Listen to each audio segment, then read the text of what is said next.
Hello students, chapter 5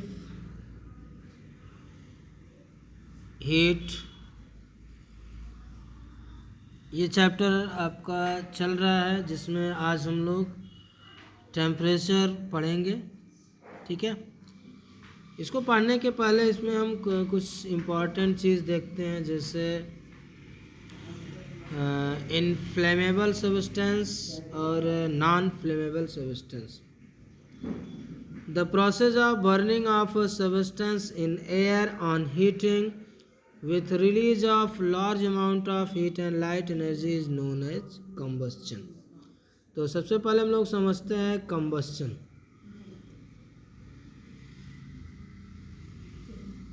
देखो यहाँ पे combustion क्या होता है ना, किसी भी सब्सटेंस को जो हम बर्न करते हैं,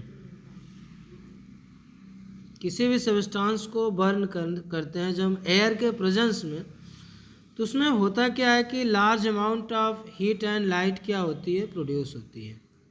large amount of heat and light ये क्या होती है, प्रोड्यूस होती है। That process is called combustion. फिर से समझते हैं। Combustion is a process in which any substance are burned in the presence of oxygen, then they produce heat and light. That process is called combustion। okay? तो combustion जो होता है एक ऐसा प्रोसेस है जिसमें सब्सटेंस को जब हम बर्न करते हैं ऑक्सीजन के प्रेजेंस में, तो उसमें हीट और लाइट क्या होती है, प्रोड्यूस होती है। ओके, इसके बाद हम लोग देखते हैं inflammable substance. Inflammable substance. Okay, अच्छा, इनफ्लेमेबल सब्सटेंस देखो क्या होता है। The substance which can catch the fire easily are called inflammable. देखो सब्सटेंस क्या होते हैं, कुछ सब्सटेंस ऐसे होते हैं जो तुरंत फायर को क्या करते हैं, कैच करते हैं। तो ऐसे सब्सटेंस को हम लोग बोलते हैं इनफ्लेमेबल सब्सटेंस। ठीक है बेटा, तो ऐसे सब्सटेंस जो फायर को ईजिली कैच करते हैं उसको बोलते हैं इनफ्लेमेबल सब्सटेंस। अच्छा, इसका एग्जांपल हम लोग देख लेते हैं। इसके एग्जांपल हो जाएंगे ड्राई लीव्स, सूखी पत्तियां हैं, जैसे उसको आप बर्न करोगे बहुत जल्दी जलेंगे। वुड है, ये भी इसमें आएगा इनफ्लेमेबल में। कोल, ठीक है, डीजल,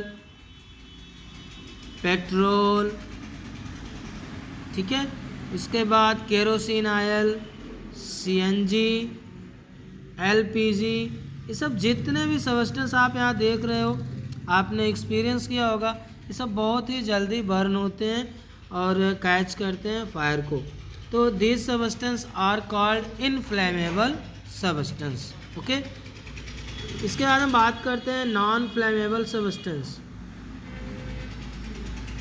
नॉन फ्लेमेबल सब्सटेंस, देखो the substance which do not catch fire are called non flammable. मतलब ऐसे सब्सटेंस जो बर्न नहीं करते हैं या जो फायर को कैच नहीं करते हैं उसको हम बोलते हैं नॉन फ्लेमेबल सब्सटेंस।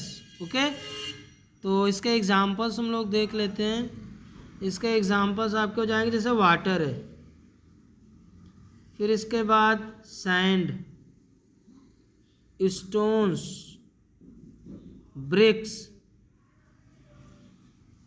ठीक है, तो ये सब जितने भी एग्जांपल्स हैं ये सब किसके एग्जांपल्स हैं, नॉन फ्लेमेबल सब्सटेंसेस। तो नॉन फ्लेमेबल सब्सटेंसेस आर दो substances which do not catch fire easily.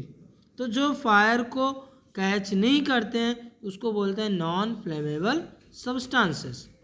Okay, चलो इतना आपको समझ में आ गया होगा। अब हम लोग टेम्परेचर की बात करते हैं। Okay, the temperature is defined as the measure of degree of hotness or coldness। ठीक है, तो जो टेम्परेचर होता है वो क्या मेज़र करता है, हॉटनेस एंड कोल्डनेस, ठीक है ना। तो टेम्परेचर क्या मेज़र करता है, डिग्री ऑफ हॉटनेस और coldness of a body, that is called temperature. Okay, it tells us about the motion of molecules and atoms in a substance. If the substance has low temperature, then its constituent particles are moving at a low speed or they are vibrating slowly. If the substance has a high temperature, then the motion of its constituent particles is fast and they are vibrating vigorously. देखो जैसे कोई भी substance है, अगर आप उसको low temperature देते हो तो जो भी सब्सटेंस होगा उसमें जो भी पार्टिकल्स होंगे वो क्या करेंगे, स्लोली वाइब्रेट करेंगे। लेकिन जैसे ही आप टेम्परेचर को हाई करते हो, हाई टेम्परेचर करते हो, तो उसमें जो पार्टिकल्स होते हैं उस सब्सटेंस में वो बहुत तेज़ी के साथ क्या करते हैं, वाइब्रेट करते हैं, ठीक है ना। इसलिए टेम्परेचर क्या करता है, किसी भी सब्सटेंस में जो मॉलिक्यूल होते हैं, एटम्स होते हैं, उनकी काइनेटिक एनर्जी को क्या करता है, इंक्रीज़ करता है। जैसे जैसे हम टेम्परेचर को इंक्रीज़ करेंगे वैसे वैसे इसकी जो काइनेटिक एनर्जी है वो क्या होगी, इंक्रीज़ होती जाएगी, ठीक है ना। तो ये टेम्परेचर हो गया। तो टेम्परेचर क्या है, अगर आपसे कोई पूछता है तो आप बता सकते हो, it measure the degree of hotness और कोल्डनेस। कोई भी चीज़ कितनी गर्म है कितनी ठंडी है उसको कौन मेजर करता है, टेम्परेचर। ओके, हम इसकी यूनिट की बात कर लेते हैं। यूनिट, इसके बहुत यूनिट्स हैं, जैसे केल्विन है, ठीक है।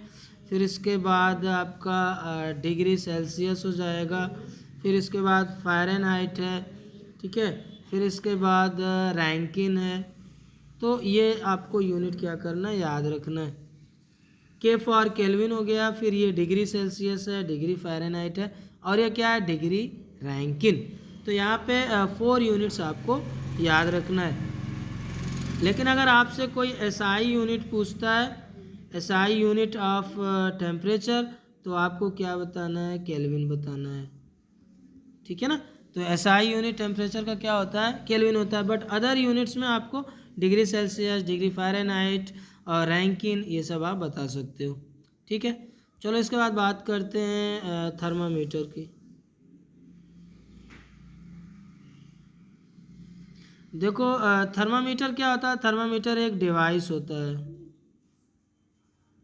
थर्मामीटर क्या होता है, एक डिवाइस होता है जो मेज़र करता है टेम्परेचर को। तो ये आपको याद रखना है, thermometer is a device that measure the temperature of a body. तो थर्मामीटर एक डिवाइस है जिससे हम टेम्परेचर को मेज़र करते हैं। और टेम्परेचर किस में मेज़र होगा, जो हमने आपको बताया है डिफरेंट यूनिट्स, उस यूनिट्स में ये क्या होता है, मेज़र होता है, ठीक है। चलो अच्छा, अब इसके बाद यहाँ पर देखो एक फिगर दिखाया गया है, आप यहाँ पे देख सकते हो। ये देखो, ये थर्मामीटर है, यहाँ पे ग्लास का बना हुआ है, ठीक है। और इसमें यहाँ पे स्केल्स दिया गया है, आप इजीली देख सकते हो। तो ये थर्मामीटर है। जो थर्मामीटर होता है वो ग्लास का बना होता है ना। और इसमें मरकरी क्या होता है, फील्ड होता है, ये आपको याद रखना है। तो यहाँ पे देखो thermometer consist of graduated glass. तो थर्मामीटर किसका बना होता है, ग्लास का बना होता है, ठीक है। और thin long and uniform capillary tube होती है इसके अंदर। And the glass tube has a bulb at one end, एक एंड पर बल्ब आप देख सकते हो। यहाँ पर ये देखो, ये क्या है, बल्ब है, ठीक। इसको आपको याद रखना है। Which contains thermometric liquid either alcohol और मर्करी। अभी हमने जैसा कि बताया कि इसमें जो लिक्विड का यूज़ करते हैं वो क्या होता है, मर्करी का यूज़ कर सकते हैं या एल्कोहल का भी यूज़ कर सकते हैं, ठीक है। तो इस तरह से इसके अंदर इसको क्या किया जाता है, फेल किया जाता है। और जब हम टेम्परेचर मेजर करते हैं तो जैसे जैसे टेम्परेचर इंक्रीज़ होता है वैसे वैसे इसका लेवल क्या होता है, इंक्रीज़ होता है। तो ये चीज़ आपको याद रखना है, ठीक है। अच्छा, इसका प्रिंसिपल देखते हैं। Thermometer is based on the principal that liquid expand on heating. जैसा कि आपको पता है कि जब किसी भी लिक्विड को हीट करते हैं, है ना, तो क्या होता है, एक्सपैंड करता है। The extent of expansion is very less in solid. Solid में क्या होता है, एक्सपेंशन कम होता है, बट गैसेस में क्या होता है, एक्सपेंशन हाई होता है। तो इसलिए हम लोग क्या करते हैं, लिक्विड लेते हैं उसमें जो मीडियम होता है, ना बहुत ज़्यादा ना बहुत कम। अच्छा, गुड थर्मामीटर देखो बेटा, यहाँ पे good thermometer should have the following qualities. कौन कौन सी क्वालिटीज होनी चाहिए इसमें? The thermometric liquid used in the thermometer should be have a wide range of temperature that is low freezing point and high boiling point so that it can be use over a wide range of temperature. तो जो भी हम thermometer use कर रहे हैं वो उसका freezing point क्या होना चाहिए, लो होना चाहिए, और बॉइलिंग पॉइंट क्या रहना चाहिए, हाई रहना चाहिए, जिससे हम उसमें ज़्यादा से ज़्यादा, कम से कम और ज़्यादा से ज़्यादा टेम्परेचर को मेजर कर सकें। तो इस तरह से हम थर्मामीटर को यूज़ कर सकते हैं। Not stick to the walls of the capillary tube. Capillary tube जो वाल से स्टिक नहीं होनी चाहिए। ओके, तो आपको ज़रूर समझ में आया होगा, आप इसको अच्छे से रिवाइज कर लेना। Okay, take care.